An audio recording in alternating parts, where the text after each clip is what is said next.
Charge it for long. I hear lots of good conversations about games. There's a buzz, there's an excitement in the class. I miss that. Most classes I teach don't have that level of engagement. There's just a quiet, I know what's coming. Doom and gloom. Okay. I can see that, yeah. All right, let's get started.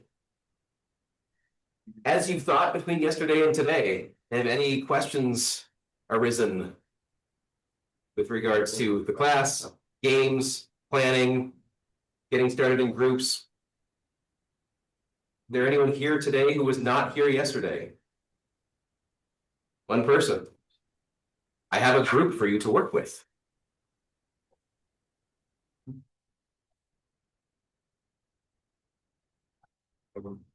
Assuming that there was that you're not already in a group that decided to incorporate you in the first place. Do you have a group to work with? No. No. Excellent. I know exactly who to put you with. You're gonna work with Byron, and you're gonna work with David, who's online. Sure. It's gonna be an all-star crew. All right. So the way the class will generally be structured is Monday, Tuesday, and Wednesday will be lecture days where we'll talk about a lot of the reinforcement learning that I will eventually want to incorporate into Game 2, required for graduates and optional and extra credit for undergraduates. So we're going to start with that. That is an embarrassing place to put my name. Immediately crossed out. Haven't shown this in quite a while. All right. First, I'm going to query the class. Who's taken a machine learning class before? 5, 6, 7 people, something like that. Cool. About something like half and half. So I'm going to introduce reinforcement learning like you have not taken a machine learning course. But even if you took the machine learning course, reinforcement learning, I believe, is something that is not covered. You cover a lot of supervised learning, some unsupervised learning, and not very much, if any, reinforcement learning. Does that map to people's experiences who have taken an ML course?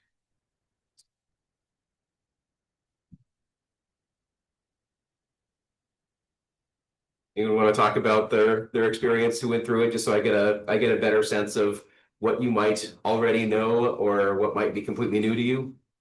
What of reinforcement learning was covered in ML at what level of depth or detail? What's the definition of that again? Because I don't remember reinforcement learning exactly. We would do like I think it was covered at all. You don't think it was covered? That's my guess. Most we did like I forget what you call it. You use like multivariable calculus to find like Gradients. Gradients and Gradient descent. I forget exactly what you do with it, but you would use that for training model. I remember all of that stuff. Yeah, a lot of supervised learning, it sounds like. Neural networks. Oh, Yeah, that's a supervised learning algorithm. But we did. Oh, sorry. I think it was mentioned, but I think most of it was supervised. Yeah, but even with the neural networks, I remember. I mean, because I only took the first part of it, but you would use what is it, PyTorch or whatever. Yeah. So it's kind of already set up a lot for you. So we didn't really dive into how it all works. The second part was definitely more about tooling. Yeah. Okay. I will go at a much higher level, which will probably be good for people who are seeing this for the first time. All right, supervised learning as a field. So machine learning can be broken down into 3 large subfields: supervised learning, unsupervised learning, and reinforcement learning. We're going to hone in on reinforcement learning, but I want to set the scope for what that looks like by briefly going over the first 2 of those. So the way that I describe supervised learning to something like my parents or anyone else who is not particularly technical is that it is like learning from your parents. I don't know why it's not described that way in general, but it's very much like learning from your parents. Your parents are the arbiter of truth. They have the right answer, and they will tell you as such. Especially while you are young, if you engage in some activity that they don't approve, they will give you immediate negative feedback saying, no, don't do that. You open the cupboard and start looking at the poison in the cupboard. No, don't do that. You want to go ride a bike with no training wheels and no experience. No, don't do that. You want to go study computer science? Yes, go do that. That's a great idea. You are basing your knowledge of what is good and bad based on an outside entity that has the ground truth. What is good and what is bad, your parents know. Your task as a child is to come up with a function that maps your behavior to their positive responses. You want to behave in such a way that gets positive responses from that arbiter of truth. And that function is learned through experiencing both the positive and the negative and adapting your function on the fly to understand what behaviors lead to the positive actions, what behaviors lead to the negative actions. So one example of this, especially for those of you who went to the machine learning event last quarter, had to do with spam and not spam. This would be the parent, the arbiter of truth, knows whether a particular email is spam or not spam. And your task would be to come up with the function that says, given this email that I've never seen before, if I apply this function to that email, the output to that would either be spam or not spam, with the hope of it's correct. You would need the arbiter to then say, yes, you were correct, or no, you were wrong about your classification of this email as spam or not spam. You could do some image recognition of, does this image contain a cat? Is there no cat in this image? There's no guarantee that there just have to be 2 class labels. You can have 3 class labels, cats, dogs, and pandas in this case. So which images are classified as contains a cat, contains a dog, or contains a panda? And the arbiter of truth, of course, knows whether there is a cat, a dog, or a panda in the image, and your task would be to determine the appropriate class label for an image. Is there a picture of a cat or a dog or a panda?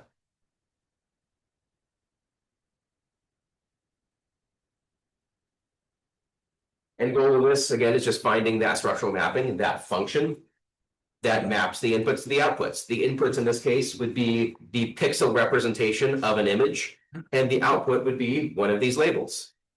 And the idea would be that you could pass in an image that you have not trained on, that you did not use to construct this function. And from there, you could then determine, as the output to the function, it will tell you, based on the function that you have learned, what the picture is most likely to contain. Is it most likely to contain a cat, a dog, or a panda, based on the pixel representation of the image? The goal of coming up with this function is that you can now apply the function to inputs you've never seen before. So you could take a guess. Now imagine that you are 14, 15 years old. You've spent 14 or 15 years with your parents, and you're going to try this behavior that you've never tried before. Given all of your interactions with your parents, how are they likely to respond to this action that you've never tried before? You would have a reasonable idea of how this would generalize based on similarity metrics to behaviors that you have tried before and their reactions to those behaviors that you have tried before. All of this assumes that there is a class label related outcome. So cats, dogs, pandas, spam, not spam, but you can use the same function idea to, instead of spitting out a class label, to spit out a real value. So we break supervised learning down into 2 broad categories: classification and regression. Classification, the output label is a class, like cat. There is no numerical representation of what that means. It is a class label. Spam or not spam, that is a class label. But regression allows for numerical output. What is the high temperature going to be tomorrow? That's not a class label. You could turn it into a class label: warm, mild. But you could also use a real value output. So you can use this to come up with a function that maps the inputs to a real valued output that is the prediction of the high temperature tomorrow, given the data from the last 5 days, or the last year, or the last 10 years, or it just becomes a prediction metric. So that was supervised learning. And again, we saw that we broke this down into classification and regression. You can see that there are lots of different Identity fraud detection as a classification is something fraud or not fraud. Image classification, does this image contain a cat or not? Customer retention data. Are we likely to retain this customer or not retain this customer based on a history of their behaviors? Diagnostics, you go in for your yearly physical, and based on the data in that yearly physical, do you require a follow-up appointment or not? For regression, advertising popularity prediction, given an advertisement, how much traction is it likely to gain? How many clicks is it likely to garner as a proportion? We talked a little bit about weather forecasting, market forecasting. You can use that to help you pick stocks based on whatever metric you'd like to, what data you'd like to use as inputs to that. You could create a prediction algorithm for that. Estimating life expectancy, population growth prediction, all sorts of possible cause and effect style of relations there. It's a learning task where, again, there is a right answer based on what happened or is going to happen. And we want to be as accurate as possible with that prediction based on the data that we have. But we will also, once that data comes to pass, have an answer for how good was our prediction. If we are screening for cancer, for going back to the diagnostics, cancer versus not cancer, that has a right answer. Whether the predictor returns the correct answer or not is going to tell us how good our supervised learner is. Unsupervised learning, on the other hand, uses unlabeled data. So this is like, instead of learning from your parents that have a right answer, now we're going to have data. And the question is, how is this data related to each other? There are all sorts of data points somewhere. Where's the data that is distinct from each other? Are there two classes of information somewhere here? If so, where are they? We're not labeling them with any kind of meaning, like these are an example I want to use. These are the cancer patients and the non-cancer patients. That has a label associated with it. But you can imagine plotting all of the diagnostic data on a two-dimensional plot and then asking a question, where are the groups of people? There are two groups of people here. Where are they? So that's abstracting from the concept of a disease. It's just, given this data, where are the groups of data points? An example for this might be something like recommendations. Instead of using predictive measures, we could do something like take as inputs, and I made this all the way back when ratings on Netflix were not thumbs up and thumbs down, but you could actually apply real value numbers to ratings in terms of stars. Man, back in the day where they didn't think that was too complicated for the average user, counting to 5, that's just too hard. Give me a yes or no, a thumbs up or a thumbs down. That's all I want to think about. But one way you could do this is just find users who have rated similarly to each other. So maybe there are a couple people in this class who have the same overlap of 8 shows or movies, and they rated them exactly the same. But one of you has watched a 9th movie or show that the other has not. If the person who's watched it rated that 5 stars, that becomes a pretty good recommendation for the person who has not watched that show or movie because of a history of similar review decisions. So we could look at, for example, we have 4 people, and we're just looking at, again, 2 dimensions to keep this relatively simple. There's a rating for a Star Wars movie and a rating for a Pirates of the Caribbean movie. There we see kind of a cluster here of Renee and Jordan and Hazel having fairly similar reviews for both Star Wars and Pirates of the Caribbean. And then there is Hater, who gives everything 1 star, apparently. And if we wanted to cluster these together, we could say if there was someone who had rated Star Wars high but hadn't seen Pirates of the Caribbean, maybe that's a reasonable recommendation based on those who have seen Star Wars and rate it high tend to rate Pirates of the Caribbean high. You don't necessarily need a reason behind that, or even to know what Star Wars is or what Pirates of the Caribbean is. All you would need to be able to say is, if one rates something on the x-axis highly, they are likely to rate something on the y-axis highly. If they rate something on the x-axis low, they're likely to rate something on the y-axis low. It's stripped of its meaning of what the outcomes are. So you could feed this in as new data now and say we have another user that's seen one of the two of these, but not both. So in unsupervised learning, you want to find the structure. What is the structure of the data? So we could start by calculating the Euclidean distance between points and use that to find the similarities between people. Another thing we could do is called dimensionality reduction. That is grouped under unsupervised learning as well. And the way that I like to describe dimensionality reduction to people who haven't seen that before is I would give you the following task. Describe the entirety of yourself, your entire life story, everything you care about, everything you've experienced, everything you've thought and felt, and condense that. I'm not even going to start with the 1 page right here. Let's start with, you get 100 pages. How much information could you describe in 100 pages? Probably quite a bit. But if I asked you to condense that 100 pages down into 10 pages, how would you decide what information to keep and what information to lose? What are the most important 10 pages of stuff that's happened to you in your life? What is the most important 1 page of information?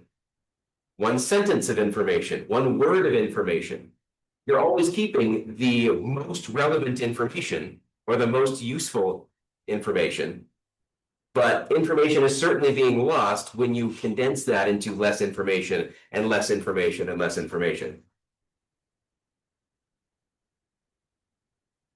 As an example with shapes, let's say we have some interesting, and I never know quite how to describe this. It's not a full cylinder, but it's a cylinder with a projection in the X, Y, Z in 3 dimensions. The question is now, how do we crunch these dimensions? Dimensionality reduction says we're going to take out one of these dimensions and look at what is in 3 dimensions, but we're going to look at it from the perspective of 2 dimensions. So if we get rid of the Z-axis completely, we're smashing these cylinders as such. And what we see from the outside looks like this on the XY plane with the Z removed. Have we lost some information as we did that? Yes, absolutely. But you can see that depending on which axis you pick, here we're going to smash the X-axis. And as we do that, we actually completely lose. This is just the left side and the right side of both of these cylinders that are behind each other. These aren't the 2 cylinders. This is the left-hand side and the right-hand side of both cylinders. So more information was lost by smashing this axis than by smashing this axis. At least in terms of how many objects are there. You might even still say there are 2 when you look at this, but it actually is really only one of them that you're seeing. You wouldn't know that. So dimensionality reduction is the study of why and how to condense information in a way that it is simpler to represent and has minimal information loss. Because in machine learning, we're often dealing with very, very large data sets that have many features. And if we want to chart something like how a user rated Star Wars and Pirates of the Caribbean, and we need a new axis for every element that we add to that. If you've seen 8 movies, that's an 8-dimensional plot or chart. If you have seen How many shows and movies are there on a streaming service like Netflix? Thousands. So we need thousands of dimensions in order to represent that. And if we're comparing however many users Netflix has to each other in a thousands of dimensional space, is that going to be feasible to do? That's going to be very complex computationally. So rather than try to take all of that information into account, we're going to condense and condense and condense and condense into what hopefully is a much smaller information set, but also one that retains as much information as possible so that your predictions continue to be meaningful.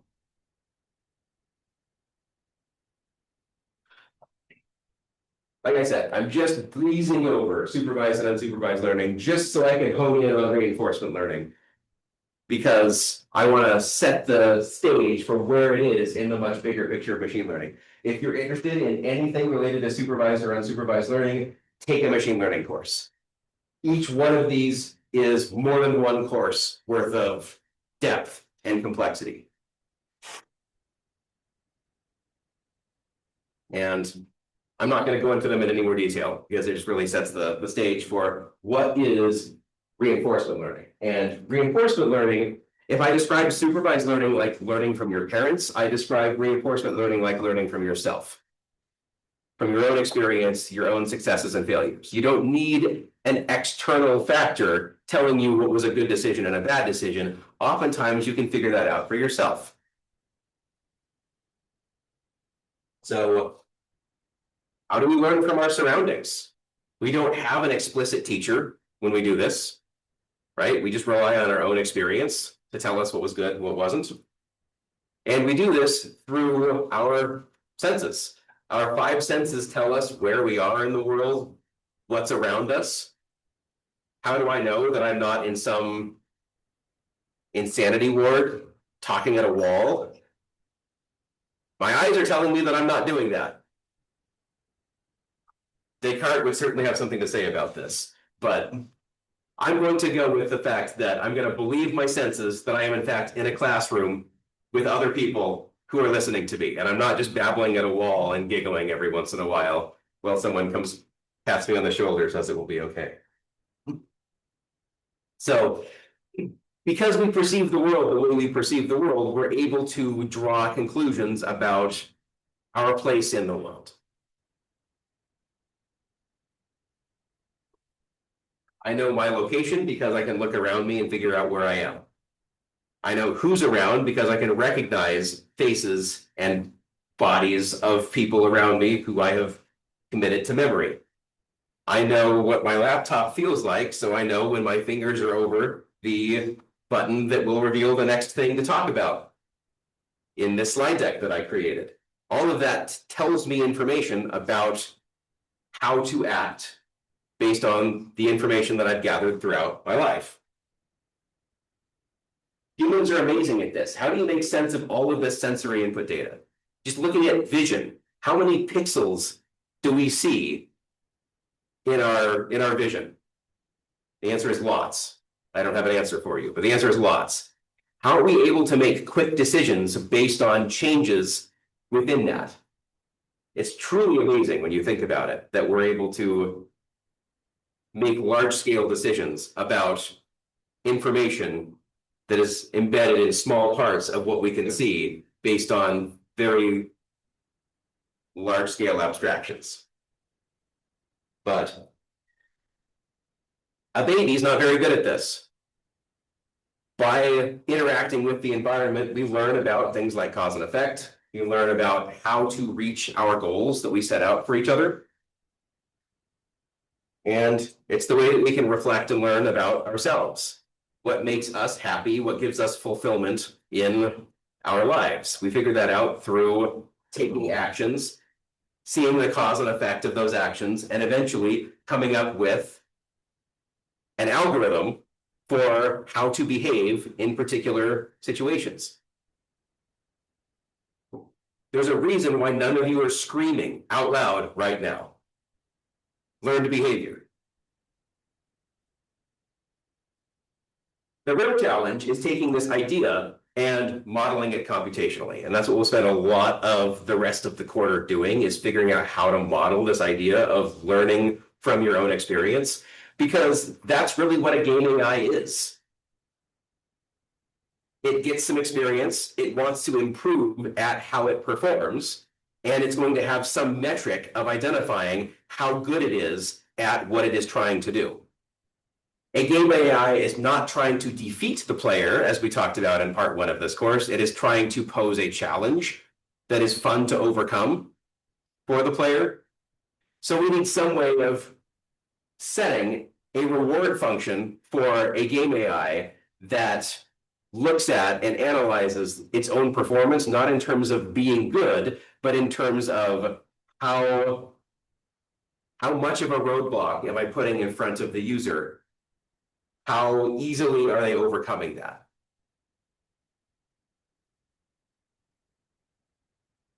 The big reinforcement learning picture. This is the first picture that everyone ever sees when you're introduced to reinforcement learning. And this is how agents interact with their environments. You can think of yourself as an agent, the world that you live in as your environment, and an agent in an environment at a particular point in time t takes an action. This is a decision that they make with regards to the actions that they could take. They will select one of those actions and implement it. That action has an effect on the environment.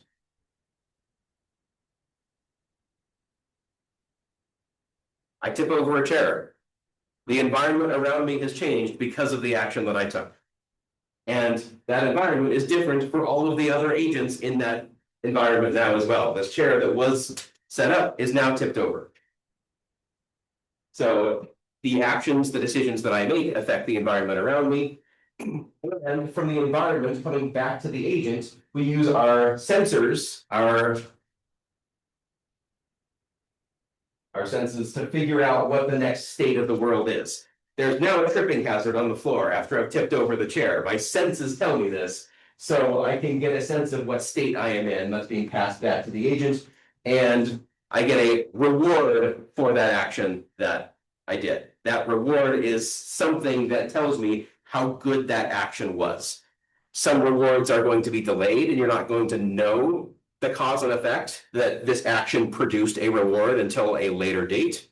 So that reward may be 0 in the short term, but rewards can be cumulative.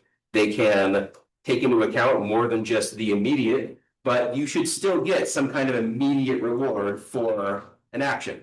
If I kicked this table as hard as I could, I would get a very bad immediate negative reward because I would be in pain for absolutely no benefit. So this is the general agent environment interaction. An agent selects an action, it affects the environment. We perceive a new state, and we receive a reward based on the change in state from time t to time t plus 1. So we have the big 3 aspects of reinforcement learning: states, actions, and rewards.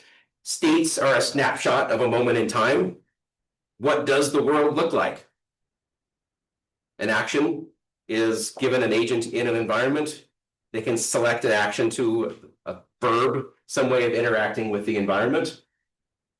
Then a reward is some numeric value that is supposed to map to how good that action was compared to what it is that the agent is trying to do. What is the goal of this agent?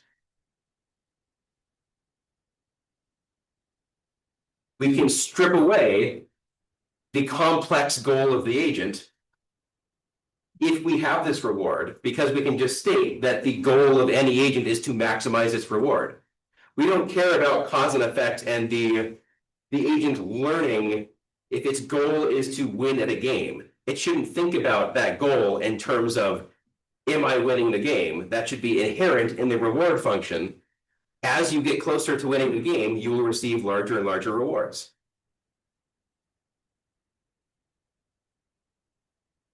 This brings us to a very important concept: exploration and exploitation.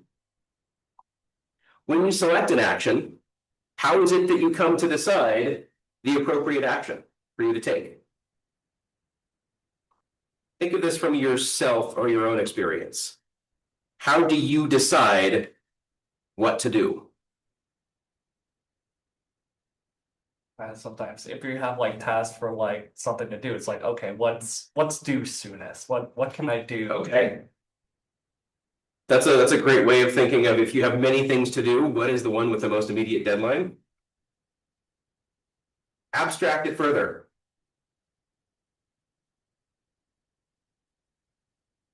Like the general idea would be like, what particular action at right now would give the biggest reward?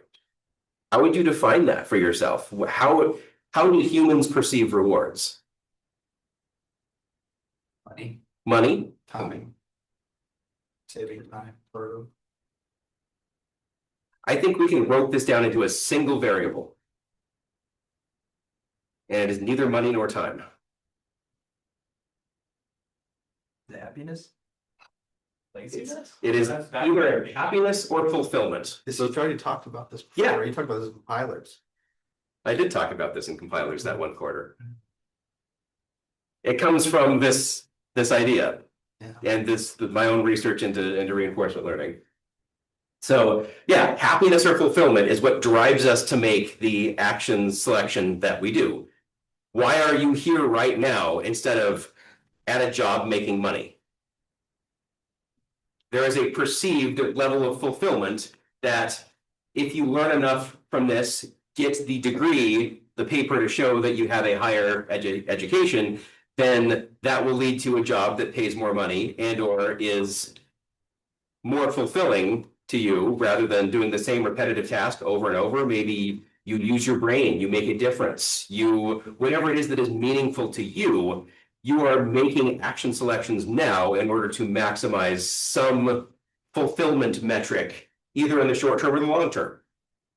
But there's a reason you're doing it. We can break down action selection into those two components. Yeah. Would you say with supervised learning that there would be the same-ish model, except from environment to agent, there's a median that gives you the reward? Yeah, there's an external reward giver, and your job is to please the reward giver, as opposed to create your own reward function and optimize from that kind of universal reward system. So two different kinds of actions. An exploratory action is one that you don't necessarily think is best.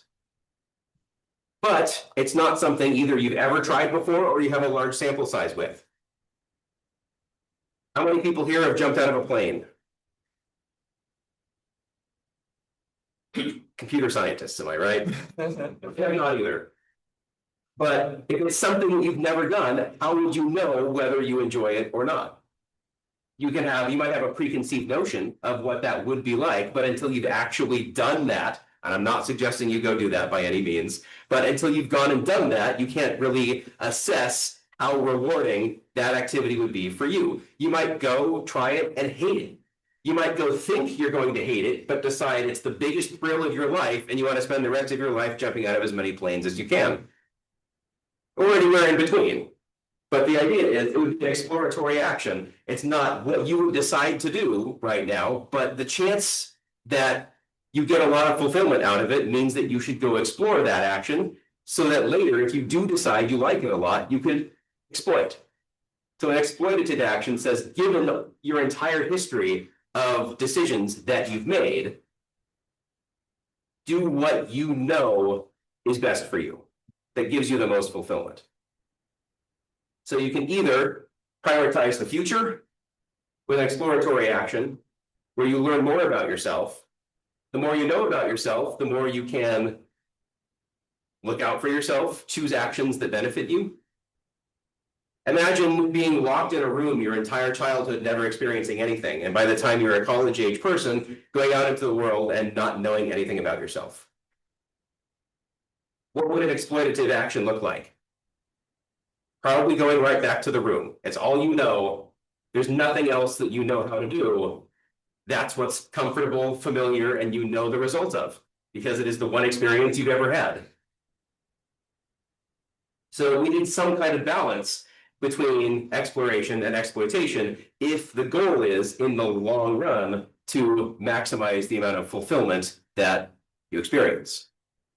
So like back to skydiving, like I think like even though it is an explorative experience, being like, I've never done this before, how do I know how that's me fulfilled? There is some kind of external data in the sense that other people jump out of planes and they like it. There are also a lot of people who jump out of planes and don't like it. Yeah. And a lot of people who have never done it because they think they wouldn't like it. Yeah. So there's potential bias in many places there that may or may not apply to you. But I guess like computationally, like, is that something to be considered, or is that sort of just a Potentially, depends on whether there's a cause effect, more data. It's certainly something that you could figure out. If you could find how similar you are to someone else and they really enjoy jumping out of planes, we share 15 other hobbies in common. Yeah. Maybe we share this one in common. We could use an unsupervised learning approach. Yeah.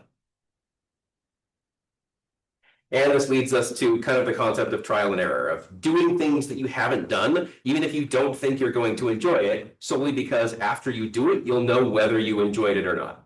And that knowledge helps you to be able to make better decisions in the long run. And we've already talked a little bit about utility and rewards. Rewards are mostly used for agents or machines, and that same concept when applied to humans is called utility. So what gives you enjoyment or fulfillment or gets you closer to your goals is economically known as utility.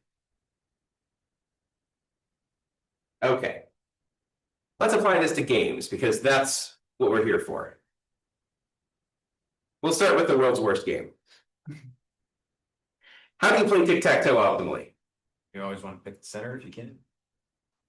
Wasn't it you'd start in the top left? Start in the corner, Not start in the usually. corner. Oh, okay. You can start in the center and you can still guarantee a cat's game, but you will win more frequently if you pick a corner.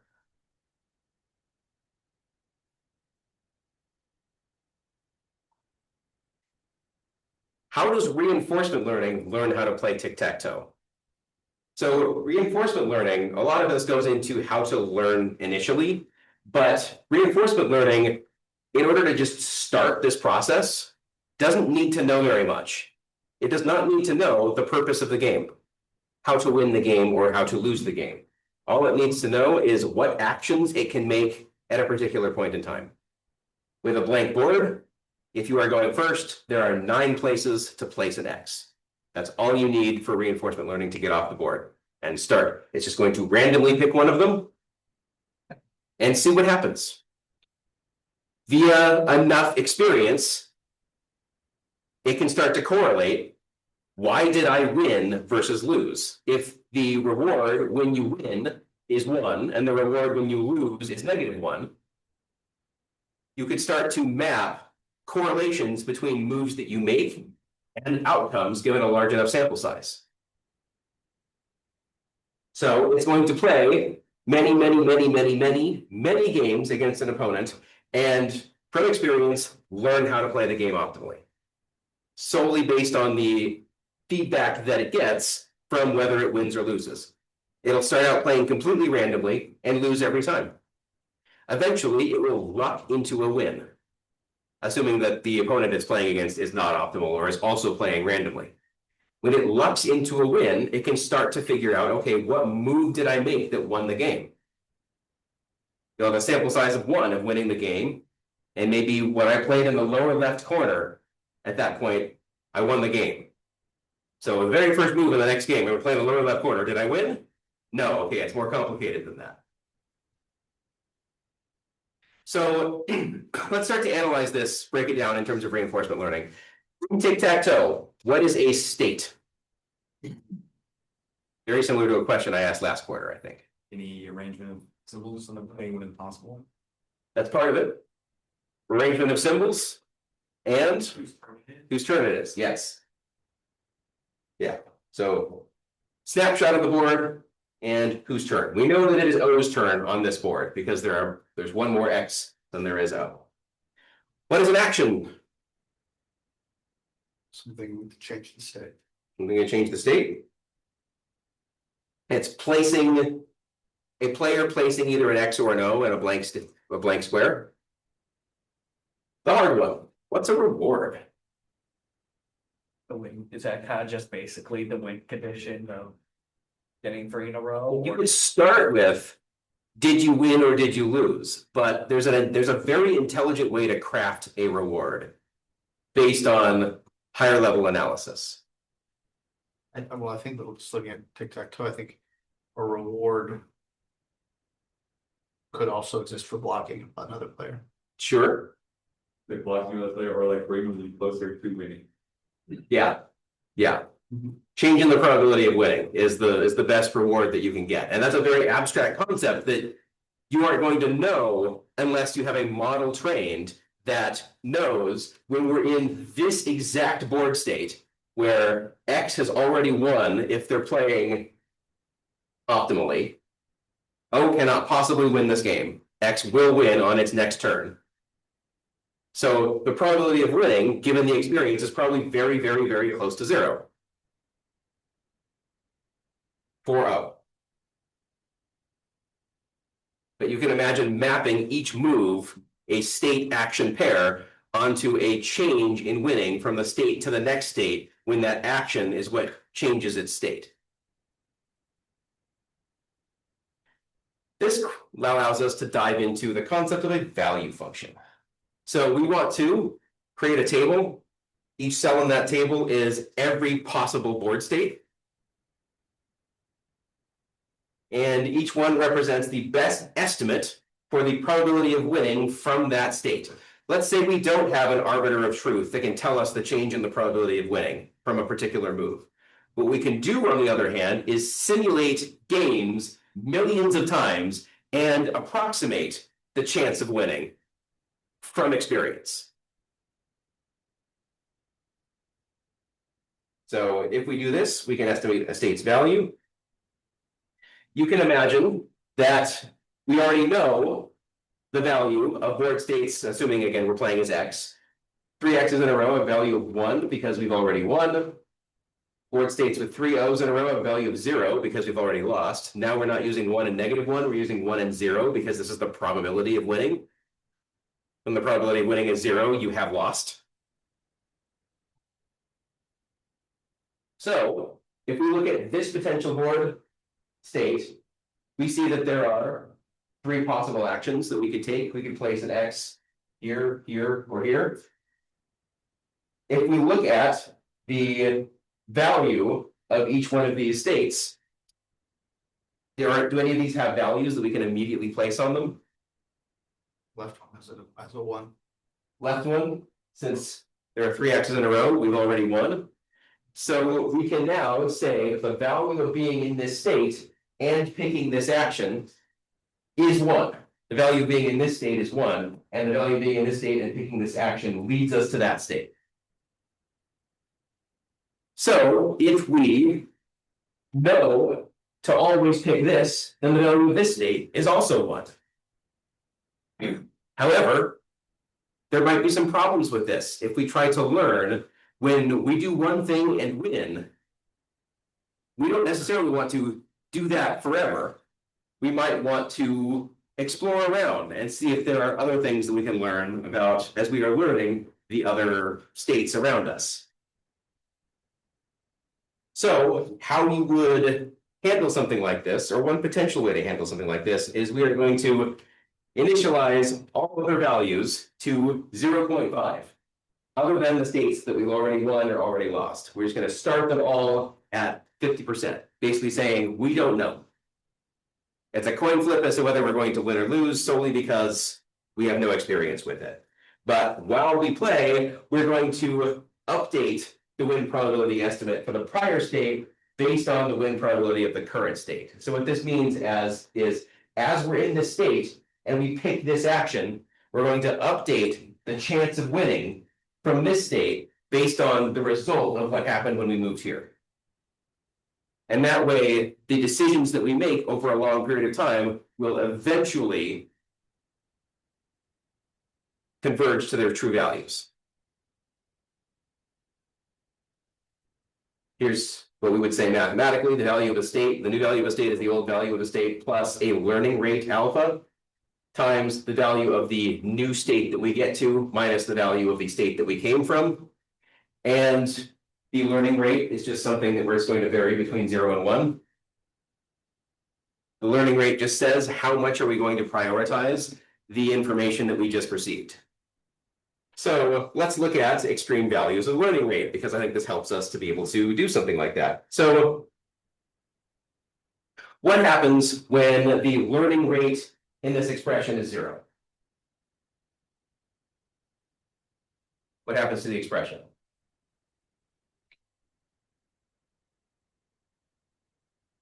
Isn't it just always the value of the first 0 times Yeah. that goes away. The new value of the state is the old value of the state. This makes sense when we say a learning rate of 0, it doesn't learn. It's not going to take into account the information that it just received when calculating the value of a state.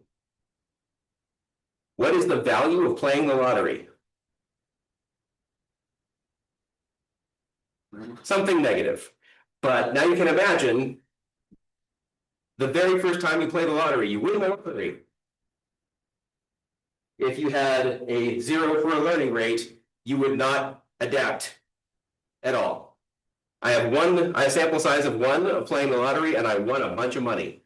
The expected value, given my own experience, should be very high. But if my learning rate is 0, I will not change it, regardless of what happens. What happens if the learning rate is 1? The second that you lose the lottery, you'll just be like, oh, this is always bad. Yeah, Yeah, yeah. flip flop. You're taking into account, you're basing everything on the last thing that happened. You have no memory. Whatever thing happened last is the most important thing. I won the lottery 2 times ago, and I thought that was great until I spent $1 on a lottery ticket and I lost. Expected value 0. No one will ever win anything from this game. So what's the flaw in updating the expected value like this? Starting at 0.5 and then making updates based on this formula. Can anyone see some flaws?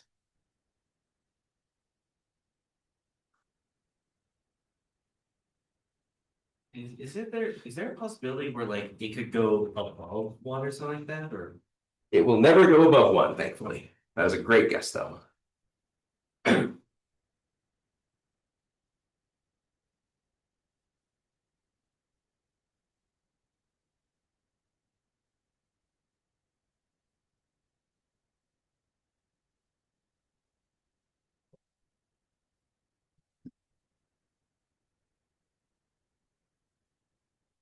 Here's an example of a potential board state. A check mark means that you win the game, and X means that you lose the game. So basically, we have a state. If we make this action, we win the game. If we make this action, we don't know if we're going to win the game yet. But if we make this action from there, we win the game. This action from here, we lose the game. Imagine we start with this state being value 0.5, this state being value 0.5, because we have no experience having won the game yet. Or even, let's not do that. We can have this value be 1.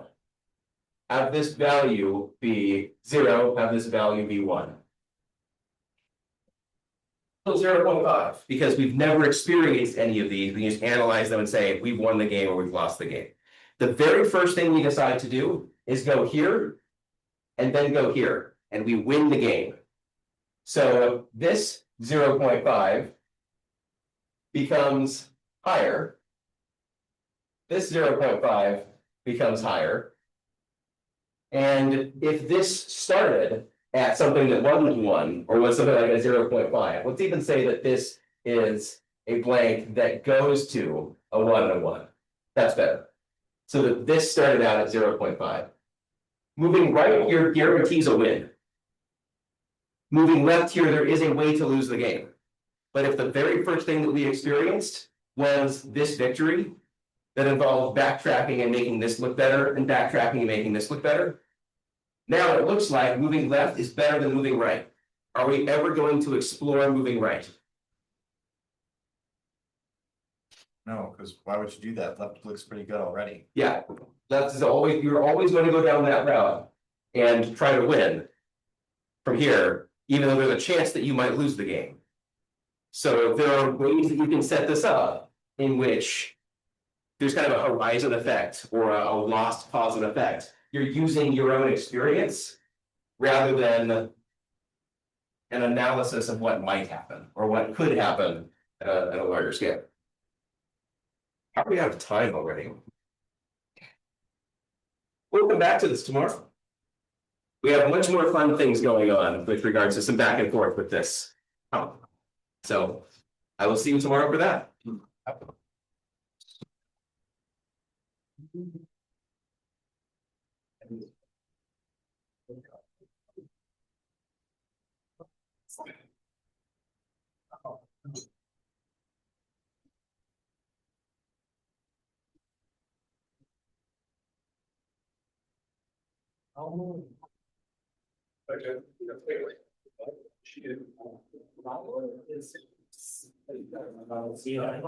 See you tomorrow.